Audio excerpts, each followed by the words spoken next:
Hello दोस्तों, बिहार शिक्षक भर्ती वाले हो जाइए तैयार। लेके आ गए हैं आप लोगों के लिए आज स्पेशल सेशन जो है ज्योग्राफी पॉलिटी दोनों के प्रश्नों का मिक्सअप। तो चलिए स्टार्ट करेंगे। देखेंगे पहले प्रश्न को। निम्नलिखित में से कौन सी अवसादी चट्टानों की विशेषता है, ये आपसे पूछा जा रहा है। और जब भी कथन वाले प्रश्न रहे काफी ही महत्वपूर्ण होते हैं, ध्यान दीजिएगा। अगर हम इसमें बात करें, पहला है अवसादी चट्टानें विभिन्न प्रकार के अवसादों के जमाव से बनती है। तो ये बात क्या दिया हुआ है, बिल्कुल सही दिया हुआ है। तो ऑप्शन एक तो सही दिया हुआ है। तो देखिए एक हर जगह मौजूद है, ऑप्शन बी में मौजूद नहीं है। तो पहला तो ये कट हो जाएगा ऑप्शन। ठीक। दूसरा बात करें तो क्या है, इन चट्टानों में जीवाश्म मिलने की कोई संभावना नहीं है। तो ये सेंटेंस क्या इसकी विशेषता को बतलाता है, तो ये यहाँ पर गलत बता रहा है। ठीक। तो ये भी क्या हो जाएगा, गलत दिया हुआ है, इसकी विशेषता नहीं है। तो देखिए दो कहाँ कहाँ आपका मौजूद है, ए में और डी में। तो ए ऑप्शन भी कट हो गया और डी ऑप्शन भी कट हो गया। तो एक चीज समझ में आ गया कि ऑप्शन सी ही हो जाएगा इसका आंसर। लेकिन 3 नंबर भी देख लेते हैं। ये चट्टानें अपेक्षाकृत कम कठोर होती हैं। तो ये बात जो है अवसादी चट्टान की विशेषता है, तो ये सही हो जाएगा। यानी आंसर क्या हो जाएगा, 1 और 3, ऑप्शन नंबर सी। ठीक। किसकी बात हुई, अवसादी चट्टान की विशेषता की। वहीं अगर आपसे पूछ ले, आपको अच्छे से पता है कि जो अवसादी चट्टान की जब बात आई है, तो इसका जो मुख्य रूप से ये बनता कैसे है, तो रेत, गाद और क्या कहता है जैविक पदार्थों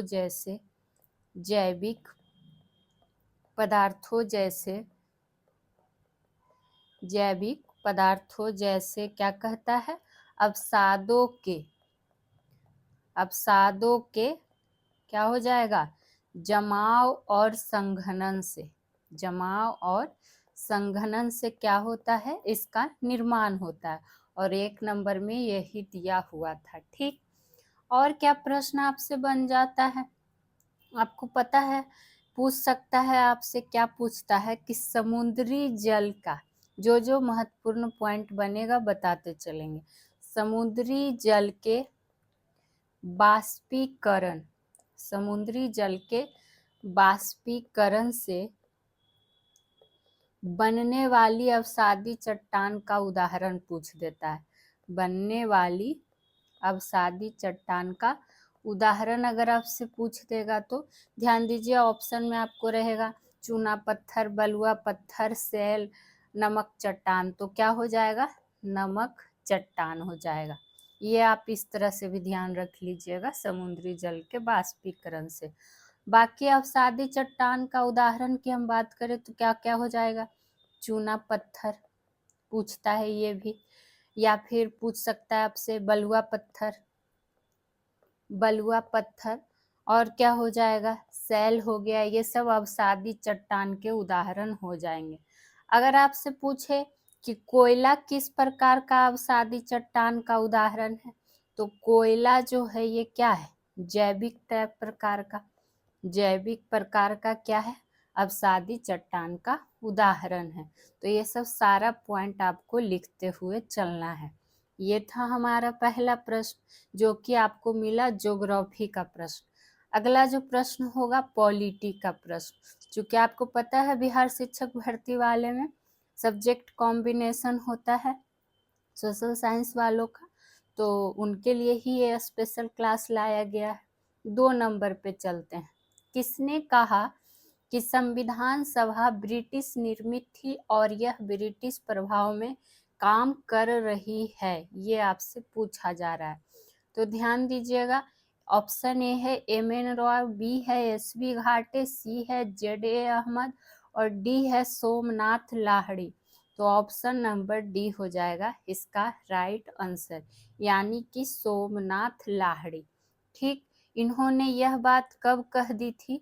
तो ध्यान दीजिएगा, सोमनाथ लाहिड़ी ने 9 दिसंबर, क्या कहता है, 9 दिसंबर 1946। क्या हुआ था 9 दिसंबर 1946 को?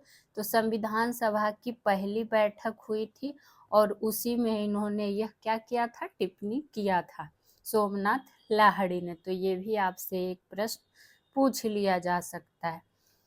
वही संविधान सभा से रिलेटेड तो आपको कई बार हम पढ़ा चुके हैं, आपको रटा रटाया भी है, तो उसमें आपका गलत होगा नहीं। जो यहाँ पर इम्पोर्टेंट टर्म था वो आपको बता दिया गया। और हाँ, क्लास को लाइक जरूर कर दिया करिए। तीसरा नंबर प्रश्न देख लेते हैं। निम्नलिखित विशेषताओं के संदर्भ में किन क्षेत्रों का उल्लेख किया गया है? प्राकृतिक वनस्पति की सीमित वृद्धि, केवल काई, लाइकेन और बहुत छोटी झाड़ियां यहाँ पाई जाती है। यह बहुत कम गर्मियों के दौरान बढ़ता है। यानी यहाँ पे जो ये विशेषता बताया हुआ है, आपको बताना है कि ये किस क्षेत्र की विशेषता है। तो ध्यान दीजिएगा, ये सारी जो विशेषता बताई गई है ये ध्रुवीय क्षेत्र की, किस क्षेत्र की, यानी कि ध्रुवीय क्षेत्र में पाई जाने वाली वनस्पति के संबंध में है। ये एक पॉइंट इसमें हो गया। ऑप्शन ए है भूमध्य सागरीय क्षेत्र। तो अगर हम इसकी बात करते हैं भूमध्य सागरीय क्षेत्र की, तो आपको पता है यहाँ की भूमध्य सागरीय जलवायु पाई जाती है, जहाँ गर्म, शुष्क, ग्रीष्मकाल और क्या कहता है, हल्की गीली सर्दी भी होती है, हल्की सर्दियां होती है। तो अगर यहाँ बात करें तो ध्यान दीजिएगा, यहाँ जैतून, कहाँ, भूमध्य सागरीय क्षेत्र की बात हो रही, कॉर्क, ओक, सिट्रस फल, ये सब जो फल और झाड़ियां हैं पाई जाती हैं। ठीक, हालांकि हाँ, और हमसे जो यहाँ पूछा गया है, काई हुआ, लाइकेन हुआ, ये सब कहाँ, तो ध्रुवीय क्षेत्र में पाया जाता है। तो आप समझ जाइएगा ये आंसर क्यों हुआ। वहीं ऑप्शन सी में क्या था, गर्म रेगिस्तानी क्षेत्र। तो ये गर्म रेगिस्तानी क्षेत्र तो पहले ही आपको समझ में आ गया कि अत्यधिक गर्मी और क्या कहता है, शुष्कता के लिए जाना जाता है गर्म रेगिस्तानी क्षेत्र। तो यहाँ क्या पाया जाता है, यहाँ पाया जाता है वनस्पति में कटीली झाड़ियाँ हो गई, या फिर ध्यान रख लेना कैक्टस का जो पौधा होता है, ये सब आपको गर्म रेगिस्तानी क्षेत्र में मिलेगी, जो कि पानी की कमी को सहने के लिए क्या होते हैं, अनुकूलित होते हैं। वहीं ऑप्शन नंबर डी था ठंडा रेगिस्तानी क्षेत्र। तो इसकी अगर हम बात करें तो यहाँ भी पता है कि ठंडा रेगिस्तान में भी वर्षा कम होता है और गर्म रेगिस्तान की तुलना में थोड़ा सा ठंडा होता है, यानी वनस्पति तो यहाँ भी क्या होती है, विरल होती है। तो यहाँ लाइकन, केवल काई, ये सब भी नहीं पाया जाता। तो स्पष्ट रूप से आंसर नंबर बी हो गया। चलिए आगे की बात करते हैं, और क्लास पूरा जरूर देखा कीजिए। आज आप लोगों के लिए सब्जेक्ट कॉम्बिनेशन के रूप में भी प्रश्न लाया जा रहा है। स्वतंत्र भारत के बाद निम्नलिखित में से कौन पृथक निर्वाचन के समर्थन में था? ऑप्शन ए है आरवी धुलेकर। तो ध्यान दीजिएगा, आरवी धुलेकर से आप ध्यान रख सकते हैं कि हिंदी को राष्ट्रभाषा, कौन भाषा, राष्ट्रभाषा बनाने के प्रबल समर्थक थे। ये बनाने के क्या थे, ये प्रबल समर्थक थे। लेकिन पृथक निर्वाचन के ये क्या थे, विरोधी थे। किसके, तो पृथक निर्वाचन की अगर बात करेगा तब ये विरोधी थे। हमसे यहाँ पूछा जा रहा है समर्थन में कौन था। ठीक, तो ये तो आंसर होगा नहीं। वहीं गोविंद बल्लभ पंत की अगर हम बात करें तो ये भी एक क्या थे, उदारवादी नेता थे और राष्ट्रीय एकता के पक्षधर थे। और इन्होंने भी क्या किया था, पृथक निर्वाचन के समर्थन में नहीं बल्कि इन्होंने भी क्या किया था, विरोध किया था। तो ये भी आंसर नहीं होगा। ऑप्शन सी है बी पोकर बहादुर। तो यही हो जाएगा इसका राइट आंसर, जो कि पृथक निर्वाचन के समर्थन में थे। ठीक, तो ये पॉइंट आपको ध्यान में रखना है। इन्होंने इस समर्थन को कब दिया था, मतलब कि सपोर्ट की डेट की बात करें तो 27 अगस्त 1947 को मद्रास के, ये कहाँ से बिलोंग करते थे ये भी आपको ध्यान रखना है, तो मद्रास से। तो मद्रास के बी पोकर बहादुर ने क्या किया था, पृथक निर्वाचन क्षेत्रों को जारी रखने के लिए 27 अगस्त 1947 को एक दलील पेश किया था। तो यही हमसे पूछा जा रहा था कि कौन समर्थन में था। और ऑप्शन डी है बेगम एजाज रसूल। तो ध्यान दीजिएगा, ये मुस्लिम लीग की सदस्य थी, लेकिन इन्होंने भी पृथक निर्वाचन का क्या किया था, विरोध किया था, ना कि समर्थन किया था। तो अब आपको समझ में आ गया होगा कि कौन सा इसका राइट आंसर बी पोकर बहादुर क्यों हुआ। 5 नंबर प्रश्न देख लेते हैं। सारे प्रश्न काफी महत्वपूर्ण है, ध्यान दीजिएगा, बिल्कुल एनसीईआरटी बेस्ड।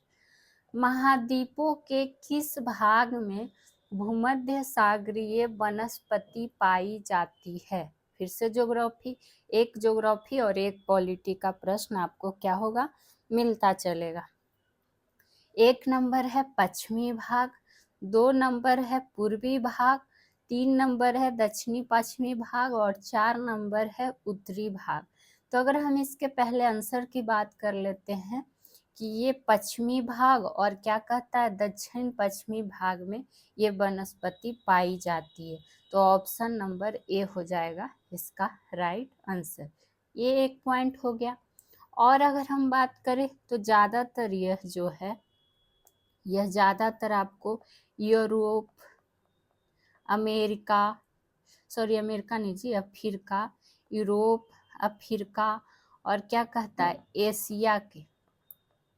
एशिया में भूमध्य सागर के पास, इस तरह से ही लिख देते हैं, एशिया में भूमध्य सागर के आसपास के इलाकों में पाया जाता है, आसपास के इलाकों में ये पाया जाता है। इसकी जानकारी की बात करें तो इसका, इसीलिए तो इसका नाम क्या पड़ा, भूमध्य सागरीय वनस्पति। ठीक, और इस तरह की वनस्पति वास्तविक अगर बात करें भूमध्य, अगर पूछे कि भूमध्य सागरीय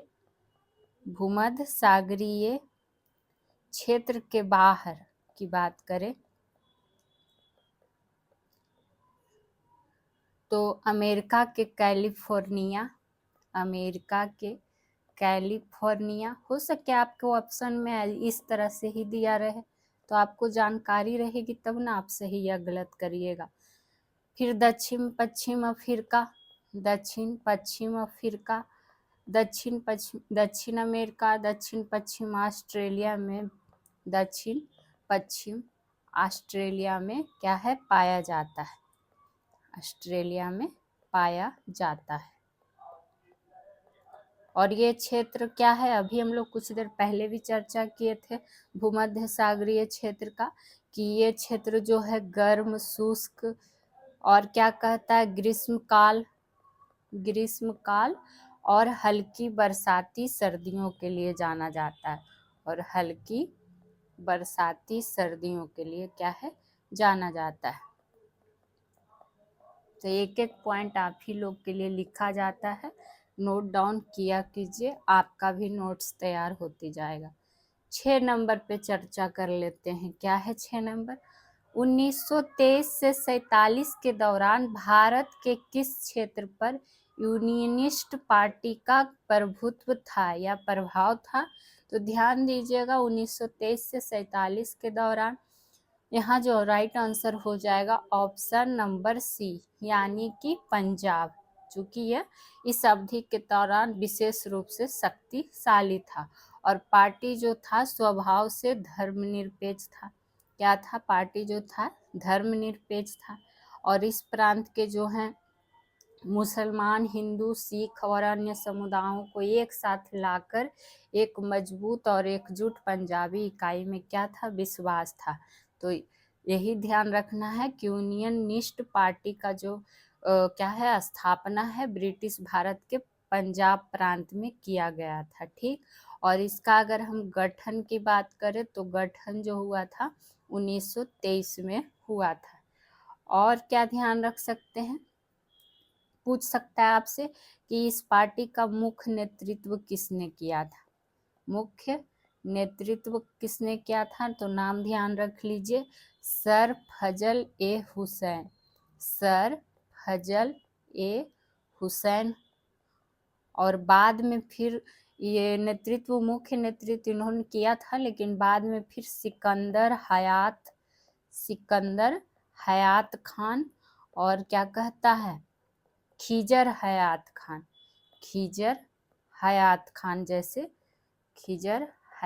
खान जैसे नेता के हाथ में इसका क्या था, नेतृत्व था। तो हो सके आपसे ये प्रश्न ना पूछ कर यही पूछ लिया जाए। आगे की ओर बढ़ते हैं। कोपेन के वर्गीकरण के अनुसार निम्नलिखित में से कौन सा क्षेत्र शुष्क ग्रीष्मकाल के साथ मानसून का उदाहरण है। आपसे यहाँ पर उदाहरण पूछा जा रहा है, वो भी कोपेन के वर्गीकरण के अनुसार। तो अगर हम इसके राइट आंसर की बात करें तो ध्यान दीजिएगा क्या हो जाएगा इसका right answer, option number B, Tamil Nadu का कोरोमंडल तट। ठीक, अगर हम बात करें तो इसका ये भी ध्यान रखना है कि किसका उदाहरण है। ठीक, और इस क्षेत्र में जो है तमिलनाडु का कोरोमंडल तट की बात आई है, तो इस क्षेत्र में तटीय तमिलनाडु और क्या कहता है आंध्र प्रदेश के जो आसपास के क्षेत्र हैं वो भी क्या है, शामिल है। और इसी वर्गीकरण के कारण इसको और क्या कह दिया जाता है, इसको अस प्रकार की जलवायु भी यहाँ को कहा जाता है। किस प्रकार की, तो अस प्रकार की जलवायु।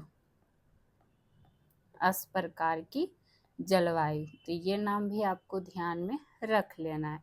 ठीक, और आपको पता है कि कोपेन की बात आई है, तो कोपेन ने 5 वर्गीकरण किया है, किस आधार पे, तापमान और वर्षा के आधार पर। तापमान और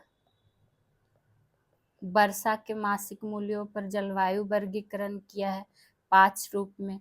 वो 5 रूप में क्या क्या, तो उष्ण कटिबंधीय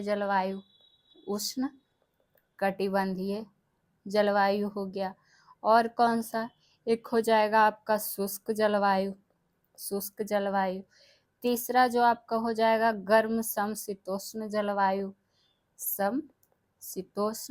जलवायु। ये सब आपको स्टेटमेंट के रूप में ही ज्यादातर पूछ लिया जाता है। चौथा बात करें तो गर्म हो गया, समशीतोष्ण हो गया। एक रखिएगा ध्यान, ठंडी समशीतोष्ण जलवायु, चूंकि 5 में वर्गीकरण किया है। और लास्ट 5वां की बात करें तो 5वां कौन सा हो जाएगा, 5वां कौन सा जलवायु, तो बर्फीली जलवायु, जो कि तापमान और क्या कहता है, तापमान और वर्षा के मासिक मूल्यों पर जलवायु वर्गीकरण किया था। किसने, तो कोपेन ने। और वो 5 भी आपके लिए लिख दिया गया। आगे की चर्चा करते हैं। और आगे जाने से पहले आप लोग से रिक्वेस्ट रहेगा कि जो भी बिहार शिक्षक भर्ती में लगे हैं वो सॉल्यूशन बाय पीजे चैनल जरूर सब्सक्राइब कर लेंगे। साथ ही साथ अगर आपको क्लास पसंद आती है तो लाइक शेयर जरूर से जरूर कर दिया करें। आपका कोई कमेंट हो तो कमेंट भी करें कि क्लास आपको कैसी लगती है या आपको प्रश्नों का लेवल कैसा लगता है। चूँकि आपको सारे विषय बिल्कुल बिहार शिक्षक भर्ती के पैटर्न पे एनसीईआरटी बेस्ड दिए जा रहे हैं और सॉल्यूशन भी डिटेलिंग के साथ दिया जाता है। तो आप लोग बस सपोर्ट करें, कमेंट करें, हाइप करें, लाइक करें, शेयर करें। बाकी रेगुलर आपको क्लासेस मिलती रहेगी। आ जाइए 8वां नंबर प्रश्न पे। भारतीय संविधान का निम्नलिखित में से कौन सा भाग शहरी स्थानीय निकायों की संरचना, भूमिका और जिम्मेदारियों से संबंधित है। तो ध्यान दीजिएगा ये कौन सा भाग हो जाएगा, तो भाग 9 का ए कहाँ है, ऑप्शन नंबर डी में। ठीक, इसमें आपको ये सब सारी चीजों से संबंधित यही हो जाएगा। और अगर हम बात करें तो संविधान का 12वां अनुसूची में जो है इन शहरी स्थानीय जो निकाय है, स्थानीय निकायों को सौंपे गए 18 कार्य दिए गए हैं। तो ये भी आपसे पूछ लिया जा सकता है, कितना कार्य दिए गए हैं, तो 18 कार्य दिया गया है। अगर आपसे प्रश्न ये पूछ लिया जाए कि पहला नगर निकाय का स्थापना कब हुआ था, तो ध्यान रखिएगा 1687 में हुआ था। कब, तो 1687 में। कहाँ किया गया था, तो मद्रास में पहला नगर निकाय की स्थापना। उसके बाद जाके फिर हुआ कहाँ, क्या कहता है, बम्बई में, और उसके बाद जाके फिर हुआ कहाँ, कलकत्ता में। तो इस तरह से भी आपसे पूछ लिया जाता है, तीनों आप ध्यान में रख सकते हैं। चलिए अगले प्रश्न पे बात करेंगे, और एक एक प्रश्न महत्वपूर्ण है आपके लिए, और इतना अच्छा से सॉल्यूशन करवाते हैं तो प्लीज आप लोग लाइक कर दिया कीजिए। 9 नंबर पे देखिए, निम्नलिखित में से कौन सा कथन सही है। सही है तो हमें इसके लिए तीनों सेंटेंस को बारी बारी से पढ़ना होगा। एक में है, महानदी जल निकासी बेसिन महाराष्ट्र, छत्तीसगढ़, झारखंड और उड़ीसा द्वारा साझा किया जाता है। तो ये बात क्या दिया हुआ है, बिल्कुल ही सही दिया हुआ है। तो 1 नंबर हमारा तो सही हो गया। तो अगर 1 नंबर सही हो गया, देखिए 1 कहाँ मौजूद नहीं है, सी में नहीं मौजूद है, तो इसको करिए, आंसर नहीं होगा। 1 है यहाँ भी, बी में भी, डी में भी और ए में, इसलिए हमें आगे भी पढ़ना होगा। और ये भी ध्यान रखिए कि ये कहाँ साझा किया जाता है, तो महाराष्ट्र, छत्तीसगढ़, झारखंड और कहाँ, उड़ीसा। ये भी प्रश्न एक बन सकता है।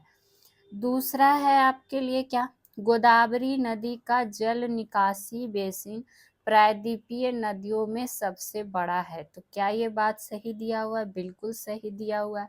तो 2 नंबर भी हो गया सही। ठीक, आगे की बात कर लेते। तीसरा पॉइंट, मध्य प्रदेश में पश्चिम की ओर बहने वाली कोई नदी नहीं है। कर दिया ना गलत, ऐसा थोड़ी है कि कोई नदी नहीं है।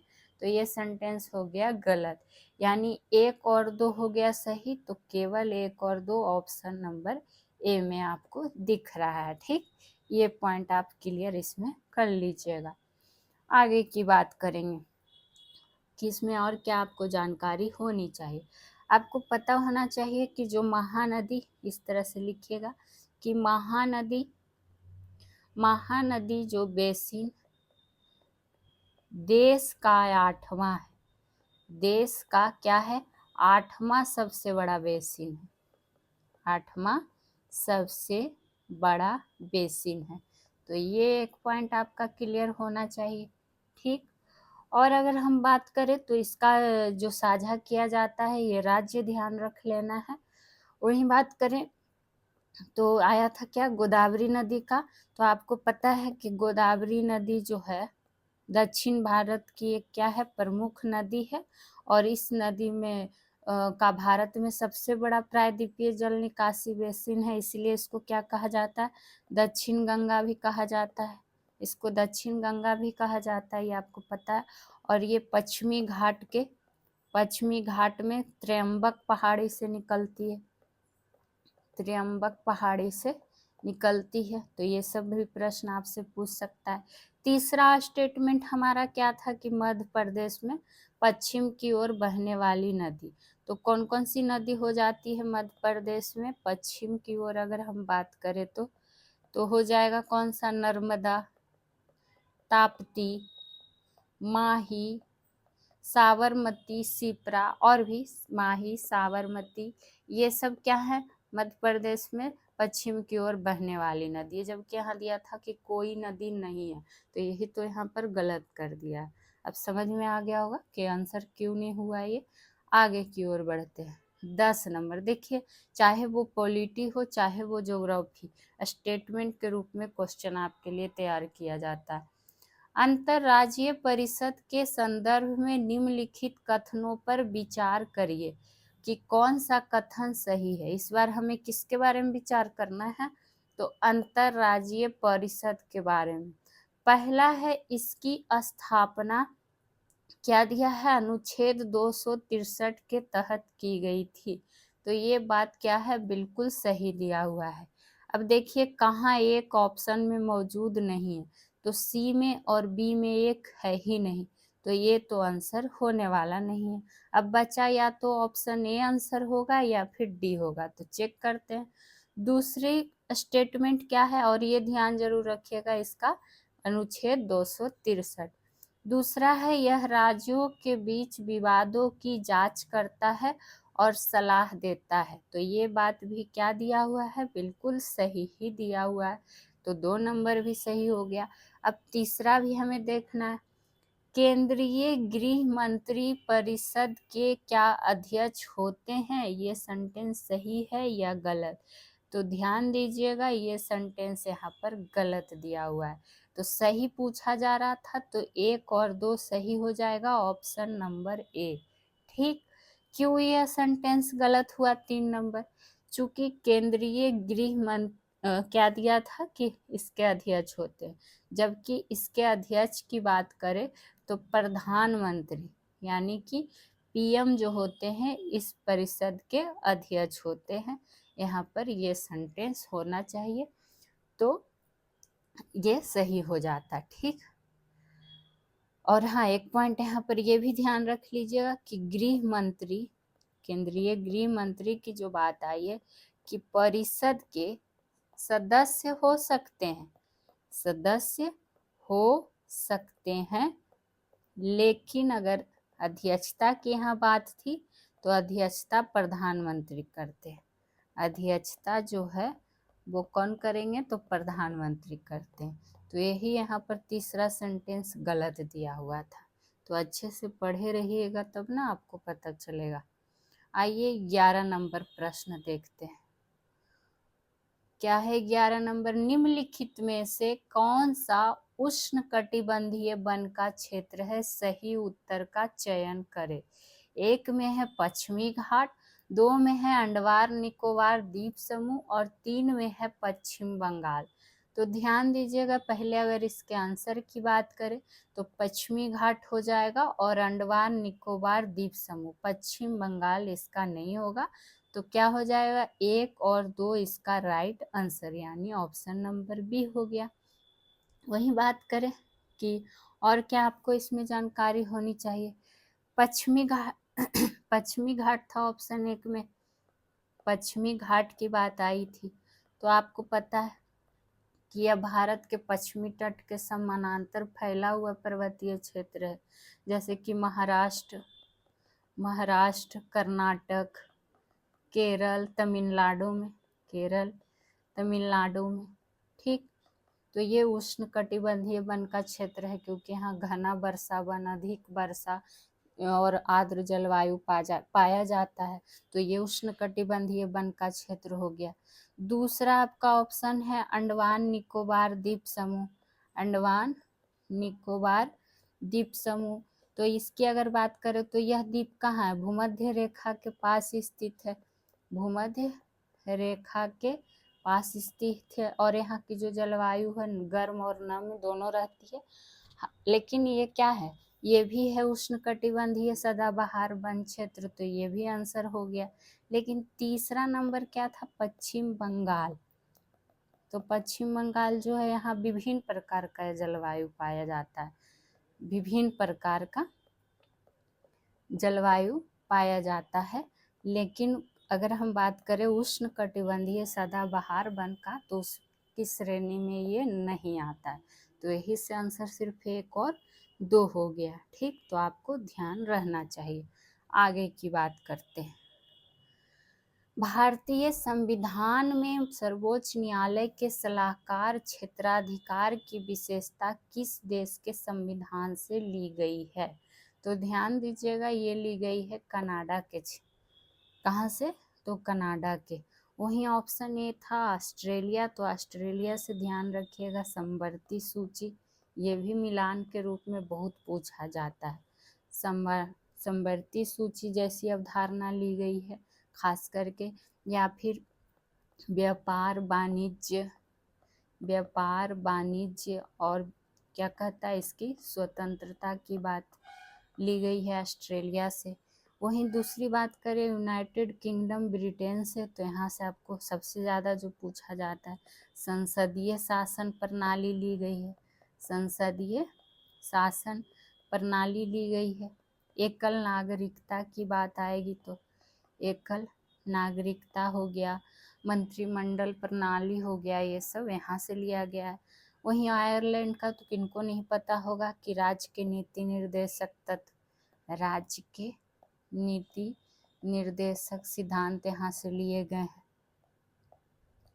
राष्ट्रपति के चुनाव की विधि ली गई है। राज्यसभा के सदस्यों का नामांकन, राज्यसभा के सदस्यों का नामांकन, तो ये सब यहाँ से लिया गया है। लेकिन जो हमसे प्रश्न पूछा गया उसका क्या हो जाएगा, कनाडा हो जाएगा इसका राइट आंसर। और ये जो चीज़ें हैं लिखी इसको ध्यान दीजिएगा, ये अनुच्छेद 143 द्वारा प्रदान किया गया है। कौन सा अनुच्छेद, तो 143 के द्वारा। ये पॉइंट भी आपको ध्यान रखना है। 13 नंबर पे चलते हैं। विश्व में चारागाह भूमि का प्रतिशत क्या है, ये आपसे पूछा जा रहा है। अब चारागाह भूमि की अगर हम बात करें तो ये क्या होता है, जहाँ पशु के लिए घास और चारा उगता है, यानी कि मुख्य रूप से पशुपालन के लिए प्रयोग में लाया जाता है। तो अगर हम विश्व स्तर पर बात करेंगे तो 26% भूमि जो है चारागाह भूमि के रूप में प्रयोग होता है। और यह जो आंकड़ा है ये किसके द्वारा, तो FAO के आंकड़ा के द्वारा, FAO के आंकड़ा के द्वारा ये चीज़ है। FAO का मतलब क्या हो गया कि संयुक्त राष्ट्र के खाद्य और कृषि संगठन द्वारा, हिंदी में बात करें तो ठीक। तो ये भी आपको ध्यान में होना है। और हाँ, चारागाह भूमि का 2 प्रकार होता है। कितना प्रकार होता है, तो 2 प्रकार होता है। एक होता है प्राकृतिक घास भूमि, तो ये भी बस ध्यान रख लीजिएगा, हालांकि ये नहीं पूछेगा आपसे। दूसरा की बात करें तो कृत्रिम चारागाह। ठीक, आगे की चर्चा करेंगे। 13 नंबर प्रश्न। 14 नंबर हो गया जी। 14 नंबर प्रश्न आ चुका है। स्वतंत्र भारत का पहला विधि आयोग स्थापित कब हुआ था, ये आपसे पूछा जा रहा है। तो ध्यान रखिएगा, ये 1955 में। कब, तो 1955 में काफ़ी पूछा गया है कि भारत का पहला विधि आयोग का स्थापना। और इसकी अध्यक्षता अगर पूछे कि अध्यक्षता किसने किया था, अध्यक्षता की बात आएगी तो ध्यान दीजिएगा किसने किया था, एम शीतल बाड़ ने। ये भी आपको प्रश्न क्या करता है, पूछ लिया जाता है। MC शीतलवाड़ पूरा नाम, और ये क्या थे, इसके अध्यक्ष थे। ठीक, तो यही आपसे इसमें पूछ सकता है। और रहा कि अगर आपसे पूछ ले जो कि वर्तमान में 23वें विधि आयोग के अध्यक्ष कौन है, 23वें, ये करंट के दृष्टि से भी महत्वपूर्ण हो जाता है कि 23वें विधि आयोग के अध्यक्ष कौन है, तो ध्यान रखिएगा दिनेश माहेश्वरी जी। कौन हो जाएंगे, दिनेश माहेश्वरी। आगे की चर्चा करेंगे। हेमिस्थिक्से और लामा यरू शब्द हैं, नाम सुने हैं, जरूर सुने होंगे पढ़ने वाले हैं तो हेमिस्थिक्से से और लामा यरू शब्द जो है क्या है, लद्दाख की प्रसिद्ध वनस्पति नहीं है, लद्दाख की जनजाति नहीं है, लद्दाख का प्रसिद्ध वस्त्र नहीं है, बल्कि ये लद्दाख के मठ है। तो ये ध्यान आपको होना चाहिए। और नाम हेमिस्थिक्से से लामा यरू, ठीक, नाम भी ध्यान रख लीजिएगा। ये सब प्रसिद्ध मठ हैं, और वो भी क्या, बौद्ध मठ। ठीक।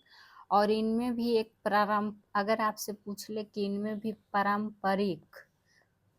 पारंपरिक मठ कौन सा है, तो उसका नाम ध्यान रखिएगा, गोम्पा मठ। कौन मठ? तो गोम्पा मठ। तो ये भी आपसे पूछ लिया जा सकता है। ठीक, ये बात आपको ध्यान में होनी चाहिए, नाम भी आपको पता होना चाहिए। और ये लामा, यहाँ पे क्या है, लामा यरू। इससे एक पॉइंट ये है कि इसको ध्यान रखिएगा, इसको ये लद्दाख का सबसे प्राचीन मठ माना जाता है। कौन सा मठ? प्राचीन मठ। इसको मून लैंड भी कहते हैं। क्या कह देते हैं? तो मून लैंड भी। ठीक। 16, निम्नलिखित में को उत्तर से दक्षिण की ओर व्यवस्थित करें, सही उत्तर चुनें। ध्यान देना है, उत्तर से दक्षिण की ओर कह रहा है। ठीक। एक में है लेह, तो अगर लेह की बात आई है तो यहीं पर लिखते चलेंगे कि लेह जो है जम्मू कश्मीर का क्या है, एक प्रमुख नगर है और यह सबसे उत्तरी क्षेत्र में स्थित है। क्या है? यानी कि काफी उत्तर में है, सबसे उत्तरी क्षेत्र में है। ठीक। दूसरा है कारगिल, तो यह जो है लेह से अगर बात करें तो थोड़ा सा दक्षिण पश्चिम में स्थित है, दक्षिण पश्चिम में स्थित है, तो लद्दाख क्षेत्र में ही आता है कारगिल। रोहतांग दर्रा की अगर हम बात करें, रोहतांग दर्रा की, तो ध्यान दीजिएगा, यह हिमाचल प्रदेश में, कहाँ? तो हिमाचल प्रदेश में मनाली के पास स्थित है, मनाली के पास स्थित है। साथ ही साथ ये कारगिल से दक्षिण में है, कारगिल से क्या है, दक्षिण में है। चूंकि हमें उत्तर से दक्षिण की ओर व्यवस्थित करना है। और लास्ट क्या है, बारालाचा दर्रा। बारालाचा दर्रा की अगर हम बात करेंगे तो यह भी कहाँ है, हिमाचल प्रदेश में है, लेकिन ये रोहतांग दर्रा से जो है, रोहतांग दर्रा से ये थोड़ा उत्तर में है, थोड़ा उत्तर में है, उत्तर में है। तो अगर हम इसके क्या कहता है, क्रम की बात करेंगे तो ध्यान दीजिएगा, पहले कौन हो जाएगा, लेह हो जाएगा। तो एक से स्टार्ट कहाँ है, देखिए ऑप्शन नंबर बी में है और डी में। एक के बाद जो हो जाएगा, लेह के बाद कारगिल हो जाएगा, यानी 2 हो जाएगा। फिर कौन आ जाएगा, बारालाचा दर्रा हो जाएगा और फिर रोहतांग दर्रा हो जाएगा, यानी ऑप्शन नंबर बी हो जाएगा इसका राइट आंसर। यहाँ बी के सामने इसको लिख लेना है। आगे की ओर बढ़ते हैं। फिर से आ गया पॉलिटी का एक प्रश्न, और ये सब्जेक्ट कॉम्बिनेशन करके प्रश्नों का सॉल्यूशन आपको कैसा लगता है बताया जरूर करें। 17 नंबर की बात करते हैं। नागरिकता संशोधन अधिनियम यानी कि CAA के संदर्भ में निम्नलिखित कथनों पर विचार कीजिए कि कौन सा कथन सही है, ये आपसे पूछा जा रहा है, सही ढूंढना है। पहला है, इसका उद्देश्य लक्षित प्रवासियों को नागरिकता प्रदान करना है बशर्ते उनके पास वैध यात्रा दस्तावेज हो। तो पहला सेंटेंस क्या दिया हुआ है, गलत दिया हुआ है, हमसे सही पूछा जा रहा है। तो जहाँ जहाँ एक मौजूद है वो आंसर होने वाला नहीं है। सी भी नहीं होगा, डी भी नहीं होगा और ए भी नहीं होगा। तो एक कंफर्म हो गया कि आंसर इसका जो होगा ऑप्शन नंबर बी होगा। चलिए दूसरा नंबर स्टेटमेंट पढ़ लेते हैं। इस अधिनियम को प्राधिकरण द्वारा नागरिकता की अवधि को 11 वर्ष से घटाकर 5 वर्ष कर दिया है।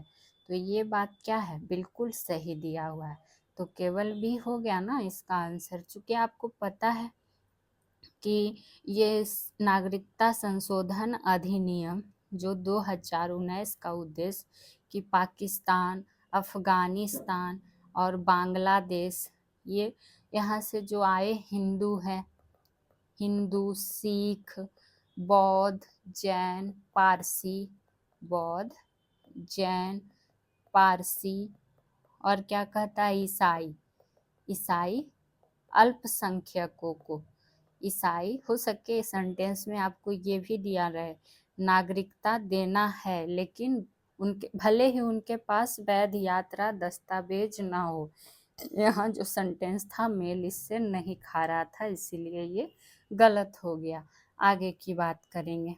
और फिर से ये चैनल संबंधित जानकारी, तो आप लोग से बस यही कहना चाहेंगे कि जो लोग भी चैनल सब्सक्राइब नहीं किए हैं ज़रूर सब्सक्राइब कर लिया कीजिए सॉल्यूशन बाय पीजे को।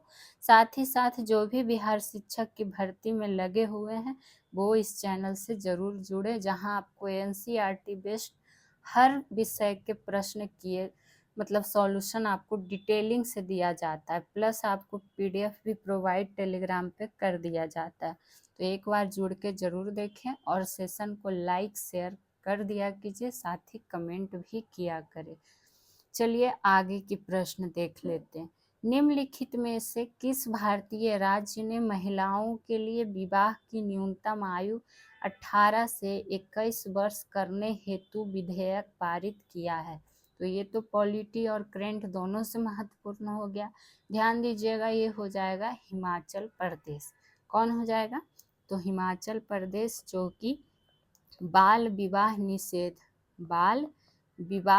निषेध की बात आई है, जिसे हिमाचल प्रदेश संशोधन विधेयक की अगर हम बात करें तो ये 2024 को क्या कर दिया गया है? पारित कर दिया गया है। और इस विधेयक ने ही बाल विवाह निषेध अधिनियम में संशोधन किया है। तो ये सब ध्यान रखिएगा, बस इसका आंसर ध्यान रख लीजिए, काफ़ी है। आगे की चर्चा करते हैं। फिर से इम्पोर्टेंट प्रश्न बहुत ज़्यादा आ गया है। निम्नलिखित में से कौन सा देश सहारा रेगिस्तान को छूता है? तो ध्यान दीजिएगा, सहारा रेगिस्तान जो दुनिया का क्या हो जाएगा, चूंकि सहारा की बात आई है तो सहारा रेगिस्तान क्या है? विश्व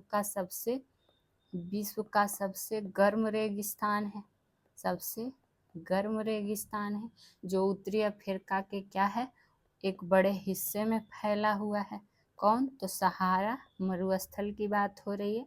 और यहाँ हमसे पूछ रहा है कि किसको छूता है। तो अल्जीरिया की अगर हम बात करेंगे, एक में क्या है? अल्जीरिया। तो अल्जीरिया जो है इसका पूरा दक्षिणी भाग पूरी तरह से क्या है? जो इसका दक्षिणी भाग है पूरी तरह से सहारा में ही है। तो ये तो हो ही जाएगा, एक नंबर हो गया। एक नंबर देखिए कहाँ मौजूद ने है, तो सबसे पहले उसको हटाइए। देखिए सी में आपको एक दिख रहा है, नहीं तो ये ऑप्शन बिल्कुल आंसर होगा नहीं। आगे की चर्चा करेंगे। दो में है चाड। तो चाड की अगर हम बात करते हैं तो क्या ये है? तो इसका जो उत्तरी भाग है, ये भी ध्यान रखना है आपको, इसका उत्तरी भाग है जो सहारा रेगिस्तान का हिस्सा है। तो ये भी हो जाएगा इससे संबंधित। ठीक। तीसरा है आपका मिस्र। तो मिस्र की बात करेंगे तो यहाँ हम लिखते हुए चलते हैं। तीसरा जो है मिस्र, तो ये क्या हो जाएगा? ये आपको पता है इसका पश्चिमी भाग, जो कि पश्चिमी रेगिस्तान के नाम से जाना जाता है। पश्चिमी भाग जो है ये भी सहारा का हिस्सा है। तो 3 नंबर भी हो जाएगा। ठीक। चौथा नंबर पे है आपका लीबिया। क्या है? लीबिया। चौथा नंबर पे लीबिया की बात करेंगे तो इसका अधिकांश भाग जो है सहारा रेगिस्तान में ही स्थित है। तो आपका यहाँ लीबिया भी हो जाएगा। पांचवा है आपका दक्षिण अफ्रीका। तो ध्यान दीजिएगा, ये सहारा रेगिस्तान को नहीं छूता है। ठीक। चूंकि यह दक्षिण अफ्रीका में स्थित है और इसके अपने ही रेगिस्तान है, जैसे कि कौन सा? कालाहारी रेगिस्तान, तो सहारा से अलग हो जाता है। तो ये होगा नहीं। लास्ट में था क्या? माली। तो माली की बात करें तो ये भी माली का भी क्या है? उत्तरी भाग जो है सहारा रेगिस्तान का ही बड़ा हिस्सा है। तो हमसे यही तो पूछा जा रहा था कि कौन सा देश सहारा रेगिस्तान को छूता है। तो 1 भी हो गया, 2 भी हो गया, 3 भी हो गया, 4 भी हो गया, 6 भी हो गया, 5 सिर्फ नहीं हुआ। तो कहाँ है ये ऑप्शन आपका मौजूद? ध्यान दीजिएगा, ऑप्शन नंबर बी। तो ये समझ लीजिएगा अच्छे से और एक जगह नोट डाउन कर लीजिएगा। आइए 20 नंबर को देख लेते हैं। काई और लाइकेन पाए जाते हैं। तो यहाँ क्या है? उष्णकटिबंधीय वनस्पति, उष्णकटिबंधीय घास के मैदान में, शीतोष्ण घास के मैदान में, या फिर टुंड्रा वनस्पति में। तो ध्यान दीजिएगा, इसका जो राइट आंसर हो जाएगा ऑप्शन नंबर डी, टुंड्रा वनस्पति में। ठीक। ये एक पॉइंट हो गया। उसी तरह से उष्णकटिबंधीय वर्षा में ध्यान रख सकते हैं आपकी यहाँ, जैसे अभी कुछ देर पहले भी चर्चा किए थे कि आर्किड हो गया, फर्न हो गया, कॉर्क हो गया, ये सब की प्रजाति यहाँ पाई जाएगी। शीतोष्ण वन की अगर हम बात करेंगे तो शीतोष्ण वन की अगर हम बात करेंगे, यहाँ ओक नहीं जी, सॉरी, आर्किड, फर्न, कॉर्क, ये क्या कहता है, फर्न, ये सब आपको लिखना है। लेकिन वही शीतोष्ण वन में ओक, बीच, वो आपको ऑप्शन जब दिखेगा ना तो आप खुद भी कर लीजिएगा। कंफ्यूज हो जाता है थोड़ा इंसान, लेकिन हो जाता है। धीरे धीरे आप इतना बार इसको पढ़िए, प्रैक्टिस हो जाएगा। वहीं शंकुधारी वन की बात आएगी तो शंकुधारी वन में पाइन हुआ, स्प्रूस हो जाएगा, ये सब आपको ऑप्शन में दिया रहेगा। फर हुआ, ये सब इसके अंतर्गत आ जाते हैं जो मेनली बता रहे हैं। और लास्ट हुआ टुंड्रा वन, जो हमसे पूछा ही गया था। तो काई, लाइकेन, ये सब की झाड़ियाँ, बौनी झाड़ियाँ जो है टुंड्रा वन में पाई जाती है। ठीक, आगे की बात करेंगे और ये आज का अंतिम प्रश्न रहेगा। निम्नलिखित में से कौन सा सुमेलित नहीं है? फिर ध्यान दीजिएगा, नहीं है तो देख लेते हैं। और ये सब क्या है? ए, ब्राजील का अस्टेपी। तो ब्राजील का अस्टेपी की अगर हम बात करें, चूंकि यहाँ पर बात किसकी हो रही है, उष्ण कटिबंधीय घास के मैदान की, उसी में आपको चुनना है कि कौन सा सही नहीं है। बताइए, घास ऐसे लिखा था जी, ध्यान नहीं दिए हम भी जल्दी जल्दी में, ये कौन सा कर दिए, मूर्धन्य सा कर दिया। तो इसको क्या करते हैं, पहले इसको सही कर लेते हैं, उसके बाद इसका डिस्कशन करते हैं। उष्ण कटिबंधीय घास के मैदान, अब हुआ सही। ए में है ब्राजील, जो क्या है, इसको अस्टेपी घास के मैदान, तो ये क्या है, इस पहला ही नंबर आपको गलत मिल गया। कई बार आपको डिटेल से हम पढ़ाए। यहाँ पर कौन सा उष्णकटिबंधीय घास का मैदान की अगर हम बात करें तो ध्यान देना चाहिए कि ब्राजील का क्या होता है, कैंपोस। यहाँ पर क्या सही होता अगर कैंपोस रहता तो। ठीक, अर्जेंटीना की अगर हम बात करें तो ये पंपास सही दिया हुआ था। दक्षिण अफ्रीका में बेल्ट, ये भी सही है। और ऑस्ट्रेलिया में डाउन, ये भी सही है। उसी तरह और क्या ध्यान रख सकते हैं, उत्तरी अमेरिका का ध्यान रख लीजिएगा। उत्तरी अमेरिका, चूंकि उष्ण कटिबंधीय घास के मैदान की बात, प्रेरी, ये सब आपको हम पढ़ाए भी है। और क्या, मध्य एशिया, अस्टेपी यहाँ पर जो था 1 नंबर, तो मध्य एशिया का क्या हो जाएगा, अस्टेपी। ठीक, अर्जेंटीना का जान ही गए पंपास। पूर्वी अफ्रीका रहता तो क्या हो जाता, सवाना। वेनेजुएला रहता तो वेनेजुएला अगर रहता तो तब क्या हो जाता, लानोस जी, लाओस नहीं, लानोस। तो ये सब महत्वपूर्ण घास के मैदान है जो बार बार पूछते रहता है एग्जाम में। तो आज की क्लास में इतना ही। तो कैसा लगा कमेंट करके बताएं जरूर। साथ ही साथ सॉल्यूशन बाय पीजे सब्सक्राइब कर लीजिए, लाइक शेयर कमेंट जो भी है कर दिया कीजिए। बाकी मिलेंगे अगले क्लास में। Thank you.